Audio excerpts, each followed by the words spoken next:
After 10 years together, Claude Stevens and I were finally ending our long-distance relationship with an engagement. At the ceremony, his secretary swept her gaze over me from head to toe, a smile playing at the corners of her lips. "So you're the one from those overseas adult sites, aren't you? A different leading man in every video." She tilted her head, eyes glittering.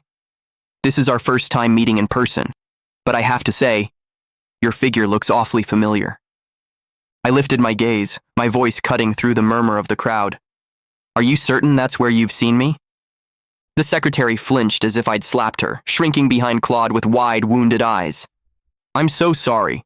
I forgot people in that industry prefer to stay anonymous after they retire. I shouldn't have said anything." Claude's expression darkened instantly, his brow furrowed, but he was looking at me. "You must have the wrong person." The secretary stuck out her tongue in a show of playful contrition. You're right. My mistake. Your fiancé is far too elegant and refined to be one of those desperate attention seekers." Oh, we'd met before.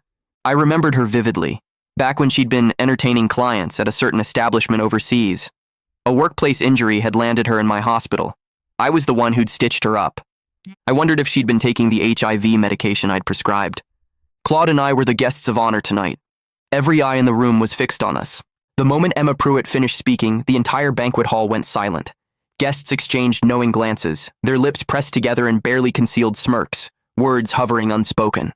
A mutual friend rushed over, trying to smooth things over. "Don't be ridiculous. Candace James was studying medicine in Alderhaven. Do you have any idea how grueling that program is? She barely had time to sleep, let alone do that." Emma's glossy lips, painted in that trendy, innocent yet seductive style, curved into a pout. "But isn't that exactly the type? All those stressed-out intellectuals blowing off steam with hookups?" She shrugged delicately.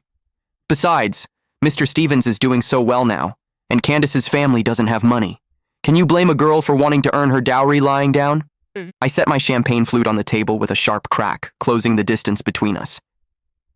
"If you're going to make accusations," I said, my voice low and razor-edged, "you'd better have proof. Otherwise, I will sue."